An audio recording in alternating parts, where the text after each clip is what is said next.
Bismillahirrahmanirrahim. Assalamualaikum warahmatullahi wabarakatuh. Alhamdulillah. Alhamdulillahilladzi hadana lihada wa ma kunna linahtadiya laula an hadana Allah. Asyhadu an la ilaha illallah wa asyhadu anna Muhammadan abduhu wa rasuluh. Al-mab'utsu ila an-nasi kaffatan basyiran wa nadhiran wa da'iyan ila Allah wa yudni sirajan munira. اللهم صل وسلم على هذا النبي الكريم والرسول العظيم وعلى آله وأصحابه ومن تبعه إلى يوم الدين. ما بعد. Para jamaah Masjid Istiqlal yang sama-sama dicintai dan sama-sama diberkahi Allah Subhanahu wa taala. Alhamdulillah, kembali kita melaksanakan pengajian rutin walaupun dalam bentuk Zooming pada pagi hari yang penuh berkah ini. Tentu harapan kita semuanya ialah semoga secepatnya kita bisa melakukan pertemuan secara visual di Masjid Istiqlal seperti hari-hari sebelumnya. Apalagi Masjid Istiqlal sekarang sudah mulai berubah. Mungkin para jamaah sudah ingin juga menyaksikan masjidnya yang sudah sedemikian berubah ini. Tapi insya Allah nanti kita akan lakukan sesuatu yang mengatasilah secepatnya bagaimana mudah-mudahan nanti kita bisa mendapatkan pemahaman tanpa harus ke masjid gitu ya. Karena begitu banyak masalah, tantangan yang harus kita lewati pada masa-masa sekarang ini. Bagaimanapun juga menuntut ilmu itu ke masjid itu sunat ya. Tetapi mempertahankan kesehatan diri dan kesehatan keluarga itu wajib. Beragama yang benar ialah mengedepankan kewajiban baru sunat. Kita tidak boleh mengedepankan yang sunat, menyepelekan yang wajib. Itu kaidah usul kita, dar'ul mafasid muqaddamun ala jalbil masalih. Mencegah bahaya lebih utama daripada mengejar manfaat.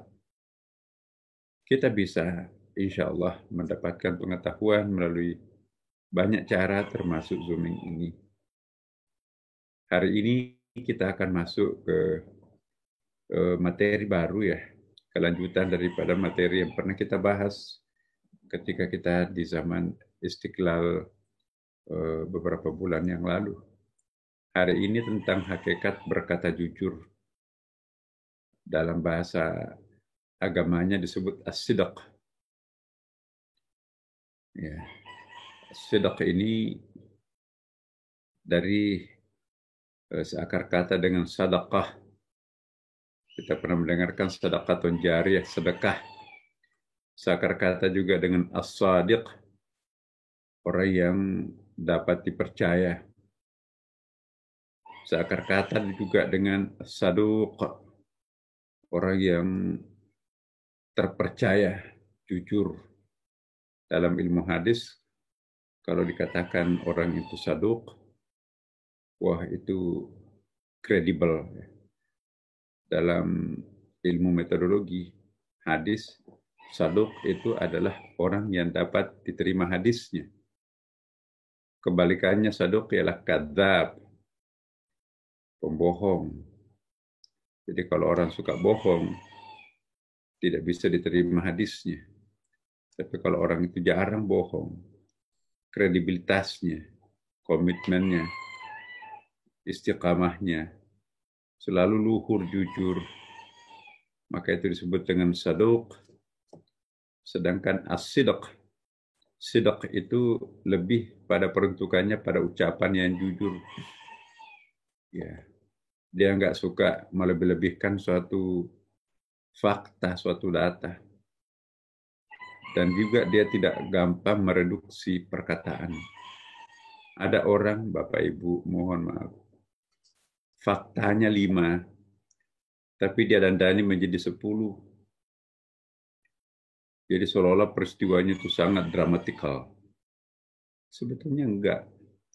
Cuma dia pintar mendramatisasi keadaan sehingga secara emosional dan secara rasional sangat masuk akal, padahal biasa-biasa aja tuh.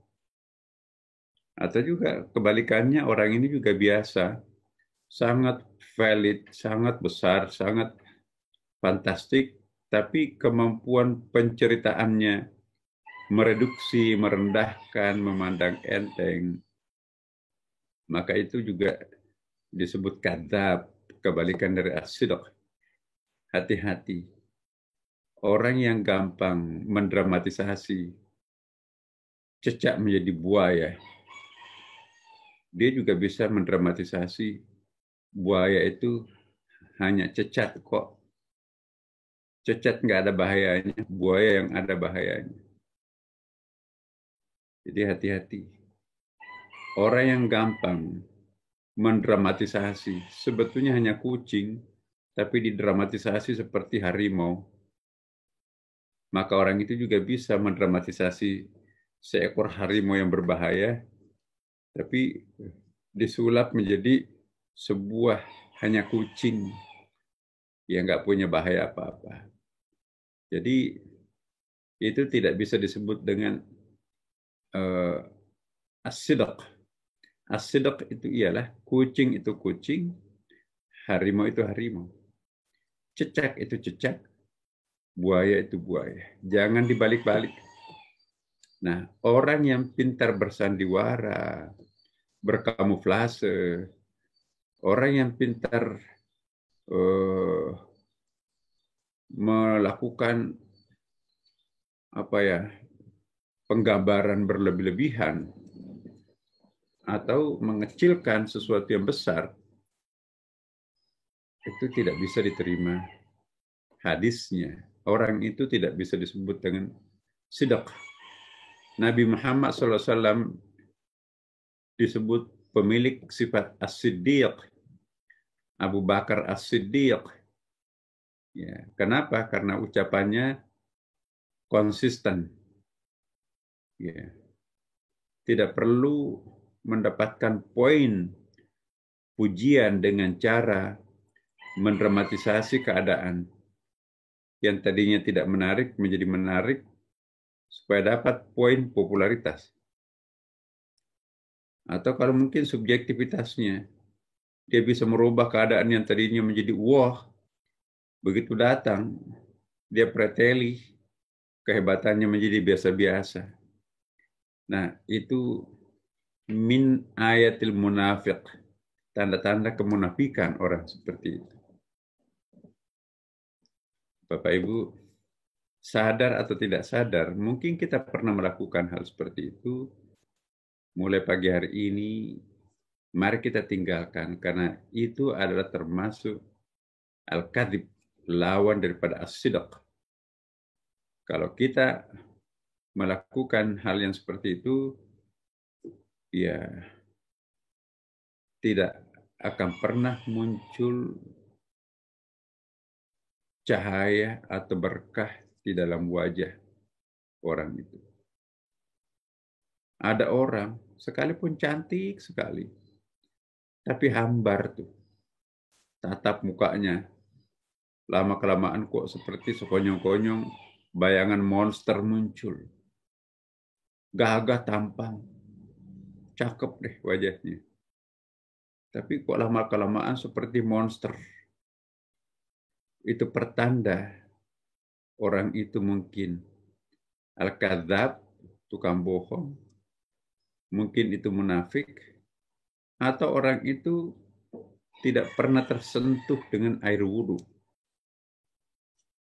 Sebaliknya, wajah yang selalu tersentuh air wudhu, wajah yang tidak pernah membiasakan diri melakukan kebohongan, mempertahankan kejujuran, maka semakin ditatap wajahnya, semakin bercahaya, dan muncullah apa yang disebut dengan inner beauty-nya. The inner beauty itu ialah cahaya memancar dari dalam. Sebetulnya tidak terlalu cantik, tapi enak memandangnya. Ada daya sedot, ada energi positif, ada vibrasi positif di dalam diri orang itu memancar melalui mukanya, ya. Enak rasanya, kita tidak ingin berhenti bicara, kita tidak ingin meninggalkan, kita tidak ingin pokoknya mengesankan lah, sangat impresif. Tapi juga sebaliknya ada yang cakep, cantik, tapi ya nggak enak itu, ketus, kesal, angkuh, sombong, nggak ada daya tariknya sama sekali. Nah, orang-orang seperti ini juga kalau berumah tangga, ya rumah tangganya tidak panjang.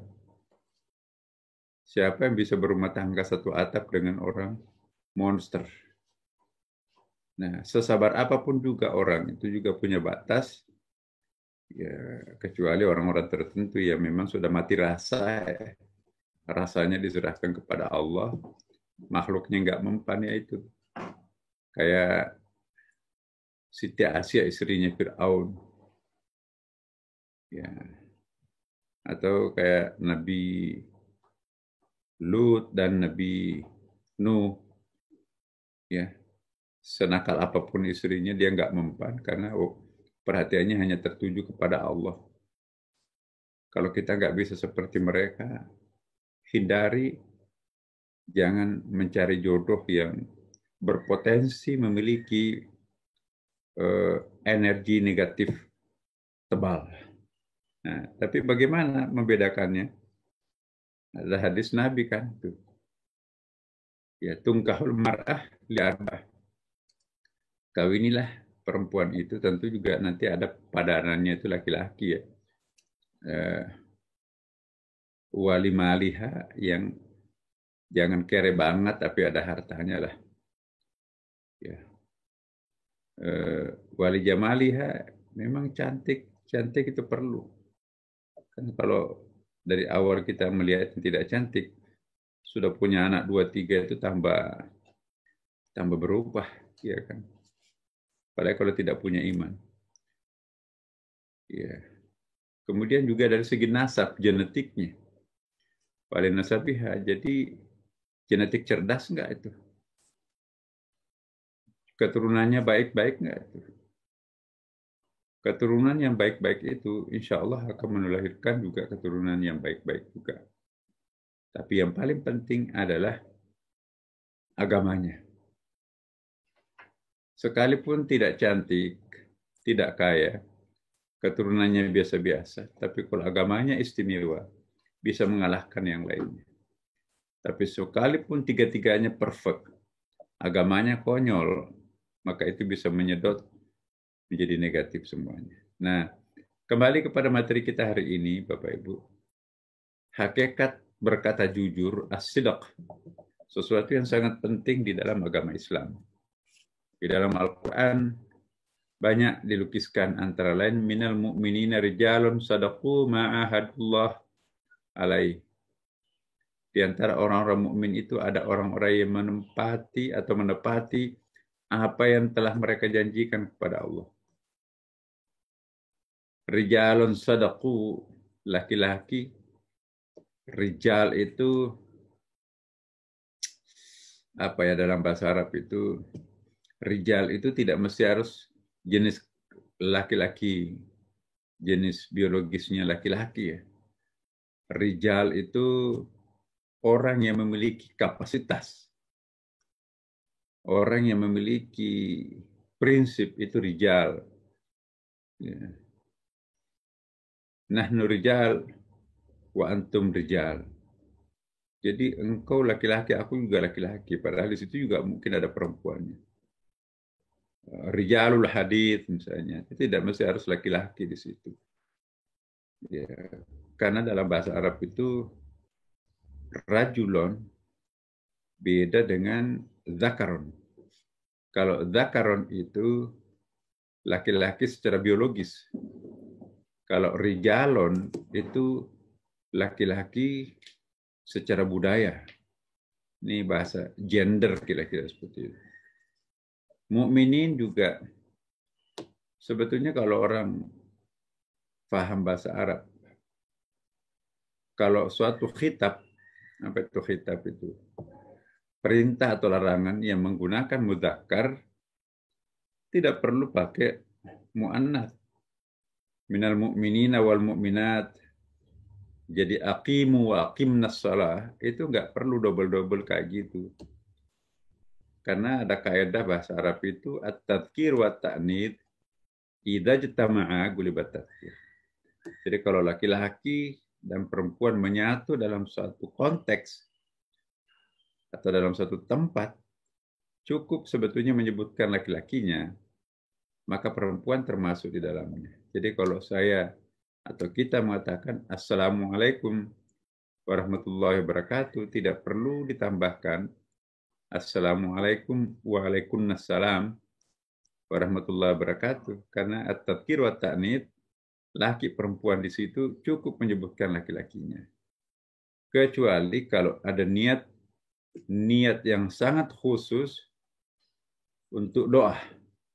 Kalau ucapan selamat biasa, Assalamualaikum warahmatullahi wabarakatuh, cukup. Tapi kalau ada niat lebih daripada sekedar ungkapan selamat, greetingnya, ucapan apa namanya itu, basa-basi lah, itu dimaksudkan sebagai doa, maka itu boleh ditambahkan Assalamualaikum waalaikumsalam warahmatullahi wabarakatuh. Contohnya, ada dua kelompok di depan saya, ada laki perempuan. Dua-duanya saya ingin doakan selamat daripada virus corona. Wahai para laki-laki, jamaah laki-laki, semoga kalian selamat dari virus corona. Wahai jamaah perempuan, semoga juga kalian selamat dari virus corona.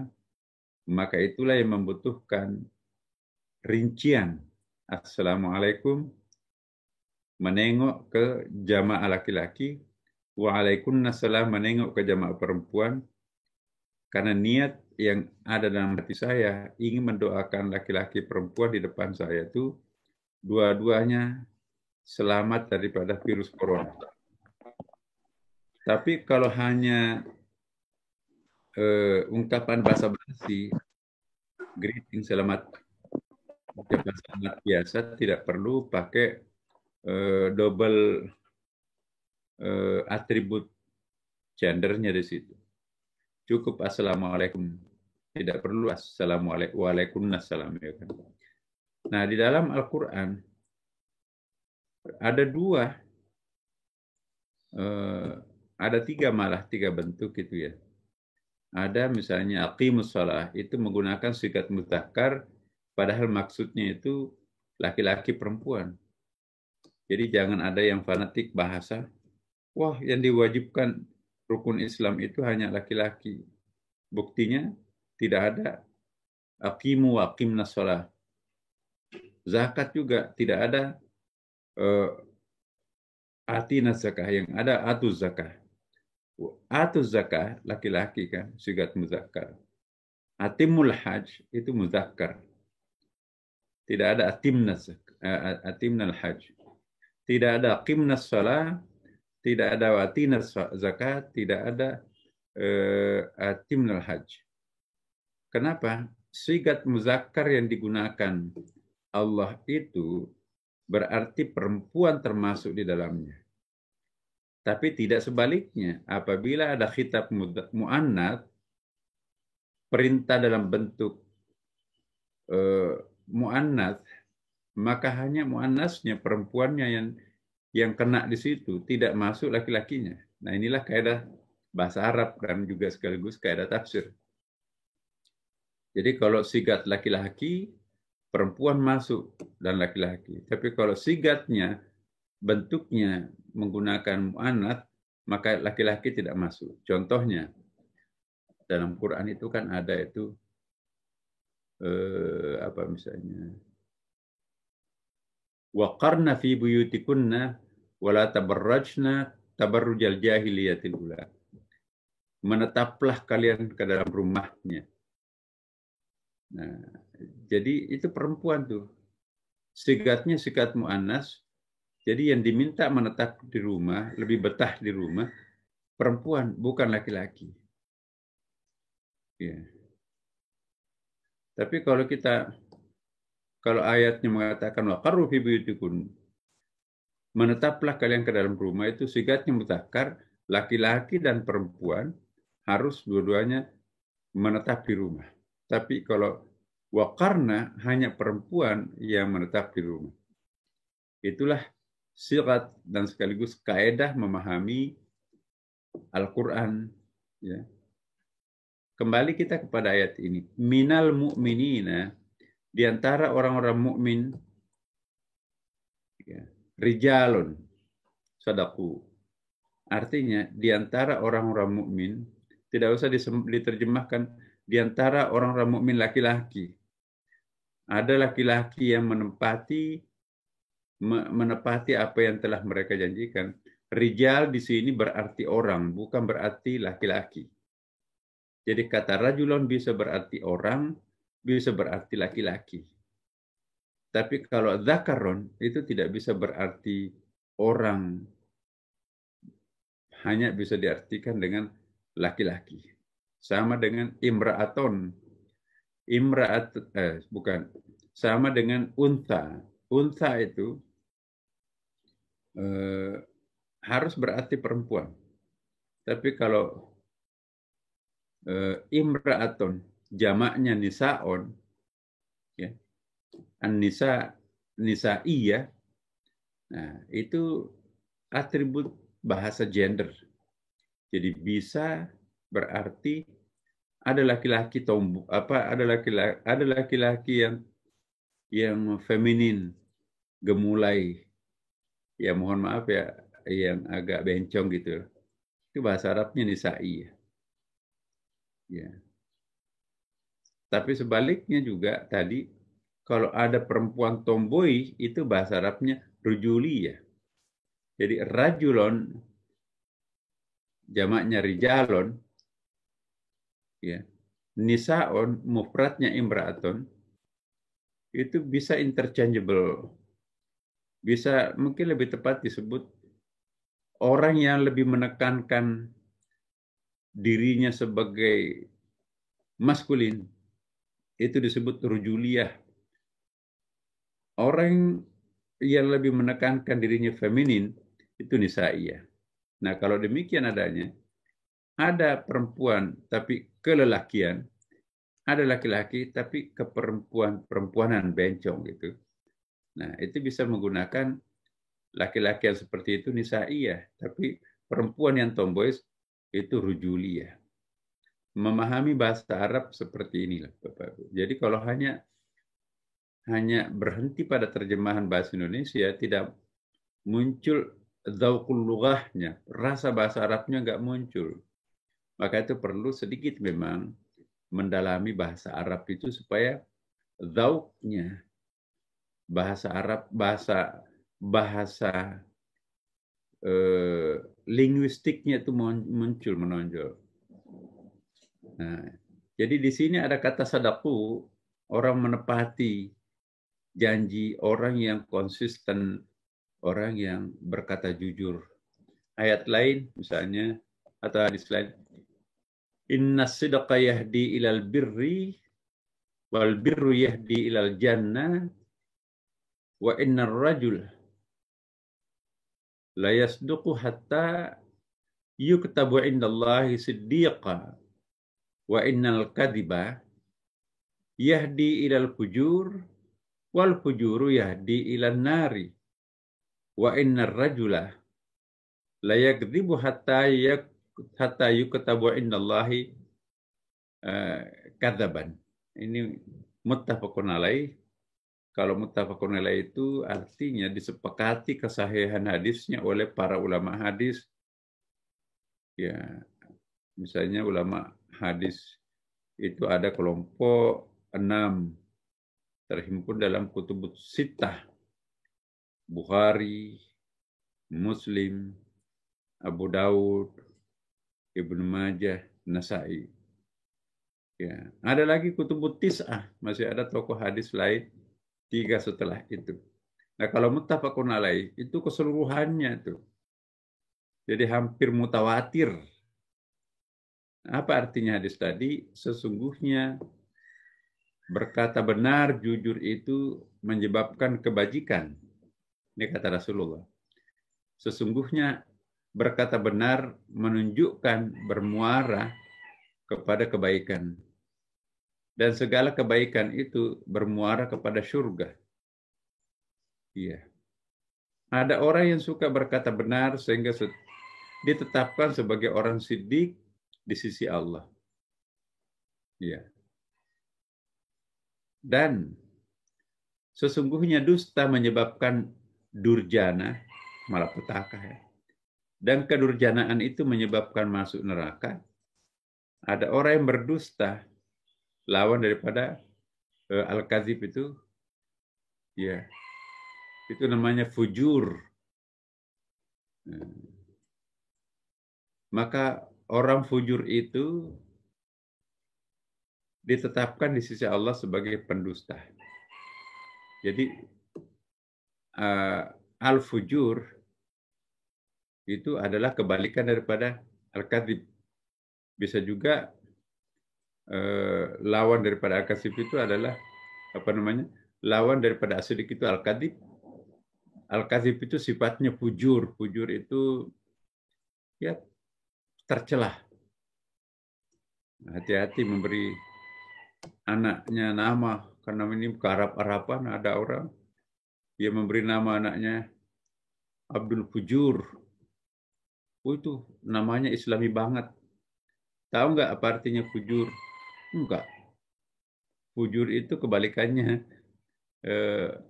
al-kadzib itu. Kebalikannya as-sadiq. Itu tukang onar lah, kira-kira seperti provokator itu bahasa sekarangnya ini.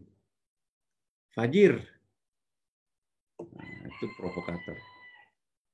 Nah, teman-teman, Allah Subhanahu wa taala juga berfirman, "Wadhkur fil kitabi Ibrahim." Ya. Ceritakanlah hai Muhammad kisah Ibrahim di dalam kitab Al-Qur'an ini. Innahu kana siddiqan nabiyya. Sesungguhnya ia adalah seorang yang suka berkata benar, lagi seorang nabi. Di dalam Al-Qur'an ada siddiq, ada saduq, ya, ada sadiq, ada as-sidq, ada sadaqah. Ya. Itu yang lain semua artinya tuh. Padahal dari akar kata safda, qaf itu. Nah, ceritakanlah di dalam kitab Quran siapa Nabi Ibrahim itu Nabi Muhammad. Innahu kana siddiqan nabiyya. Nabi Ibrahim itu adalah seorang yang siddiq, suka jujur berkata benar ya. Nabiyya dan juga seorang nabi. Apa artinya nabi? Dari akar kata naba'a, berita. Nabiyan, pembawa berita. Tapi kalau nabi yang pembawa berita benar, ya. Kalau pembawa berita bohong itu fujur. Kalau orang disebut dalam Al-Quran itu siddiq, maka itu biasanya juga sinonim dengan nabi sebetulnya. Nabi-nabi lain tidak disebutkan nabi, tapi disebut siddiq. Tapi jangan menganggap Abu Bakar as-Siddiq nabi. Sebab itu bukan predikat dari Allah. Predikat masyarakat, atau mungkin juga dari nabi. Nah, jadi teman-teman, hari ini kita akan membahas tentang apa yang dimaksud dengan as-sidq, berkata jujur. Ya. Jadi berkata jujur itu bisa juga disebutkan dengan al-haq, benar. Ada ungkapan Nabi itu, qulil haq, katakanlah kebenaran itu. Jujurlah mengungkapkan sesuatu itu. Ya. Walau kana murran, sekalipun itu pahit. mengungkapkan kebenaran itu sulit di dalam kondisi manis ya. Susah menegakkan kebenaran karena biasanya kalau kita mengungkapkan kebenaran ada orang tersinggung, dikritik, merasa dikritik lah, dipermalukan lah. Tapi kalau kita tidak menyuarakan kebenaran itu, maka kita akan menjadi iblis bisu. Orang yang menyembunyikan kebenaran itu adalah iblis bisu. Tapi orang yang menyuarakan kebenaran, maka itulah siddiqan nabiyya. Nabi Ibrahim itu di depan Algojo, ya, gentleman. Siapa yang membantai berhala-berhala kami di kompleks perumahan berhala ini? Apa kata Nabi Ibrahim dengan gentleman? Itu yang paling besar. Nggak ada gugupnya sama sekali. Kalau pengecut, siapa yang menghancurkan berhala kami? Nggak tahu. Nah, itu tidak berani berkata benar. Dia bukan siddiq, pengecut malah. Dia tahu, bahkan dia melakukan, tapi dia mengatakan, aku nggak tahu. Tapi kalau Nabi Ibrahim ditanya oleh Raja Namrud, siapa yang menghancurkan berhala-berhala ini? Pertama dia berdiplomasi, yang menghancurkan berhala ini, dia tunjuk itu berhala yang paling besar, karena Nabi Ibrahim itu pintar. Gudang berhala itu, kompleks berhalanya orang-orang pada zamannya itu, yang isinya ratusan patung yang disembah, dihancur-hancurin semuanya. Satu-satunya yang tidak dihancurkan berhala yang paling besar di depannya, katakanlah imamnya. Kapak atau kampak yang dipakai untuk menghancurkan berhala itu dikalungkan di dalam lehernya gereja, patung paling besar. Setelah marah tentunya rajanya, siapa yang menghancurkan berhala kita? Satu-satunya orang yang tidak hadir dalam acara kebaktian, anak muda itu yang bernama Nabi Ibrahim. Panggil Nabi Ibrahim. Hai anak muda, kamu yang menghancurkan berhala ini. Ya, dia tunjuk, itu yang paling besar, ada kapak di lehernya. Kata Namrud, nggak mungkin. Kenapa nggak mungkin, kata Nabi Ibrahim. Dia kan batu. Masa bisa membantai batu-batu yang lain? Dia nggak bisa bergerak. Ya, kalau sudah tahu seperti itu, kenapa mau menyembah batu yang tidak bisa ngapa-ngapain? Walaupun juga bengong orang, ada laki-laki gentleman seperti ini. Akhirnya, resikonya sebuah pengungkapan kebenaran, Nabi Ibrahim itu akan dilemparkan ke dalam gunung api. Wahai penduduk, masyarakat, rakyatku, kumpulkanlah kayu bakar. Wah, menggunung kayu bakar itu di sebuah lapangan. Disitulah nanti Nabi Ibrahim itu akan dilontarkan. Karena dia menghancurkan berhala orang. Nah, setelah apinya dinyalakan, kayu bakar yang menggunung itu mencapai puncaknya. Ada alat pelontar yang bisa melontarkan Nabi Ibrahim ke tengah lautan api itu. Tidak pernah ada ragunya sedikit pun. Ya, gimana kamu bertobat? Enggak. Itu namanya siddiq. Dia mengatakan apa adanya. Kalianlah yang harus bertobat. Ngapain menyembah batu yang tidak bisa ngapa-ngapain? Nah, terus begitu dilontarkan ke dalam lautan api, diajari oleh Allah, Qul, hai Nabi Ibrahim, bacalah, ya narukuni bardan wa salaman ala Ibrahim. Wahai api, jadilah dingin dengan dingin yang menyelamatkan. Karena kalau seandainya tidak ditambahkan wasalaman, Nabi Ibrahim akan mati kedinginan di dalam lautan api. Bardan wasalaman itu dingin yang tengah-tengah, tidak terlalu dingin. Nah, begitu apinya itu redah, mereka menyangka Nabi Ibrahim sudah jadi debu, jadi abu di situ. Apa yang terjadi? Tidak sehelai rambut dan pakaiannya pun Nabi Ibrahim itu termakan api. Keluar dari bara api itu berjalan sambil makan pisang. Raja Namrud yang kepanasan dan rakyatnya bingung. Kok kenapa nggak mati ini orang? Kebenaran tidak akan pernah mati. Disitulah Nabi Ibrahim mulai banyak simpati, menarik simpati. Tapi Raja Namrud tetap saja jengkel karena loyalisnya itu berpindah kepada Nabi Ibrahim. Jadi kalau orang mempertahankan kata-kata kebenaran Siddiq itu, dia akan pernah dikenang sejarah. Orang ini nggak pernah mati, sekalipun 1000 tahun masih namanya tetap disebutkan.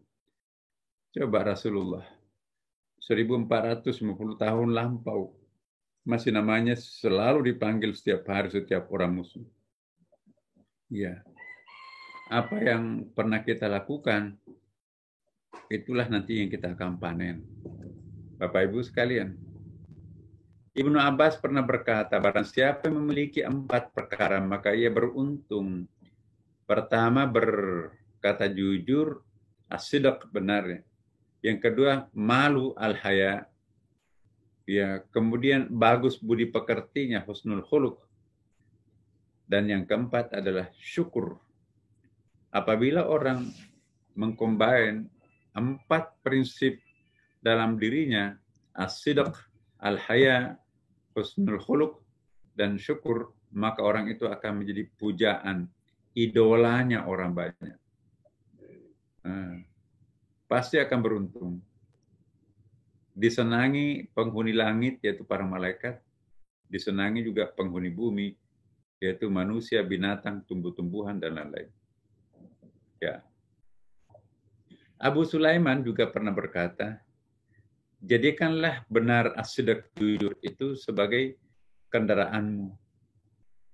Dan hak itu sebagai pedangmu, dan Allah sebagai tujuan pencarianmu.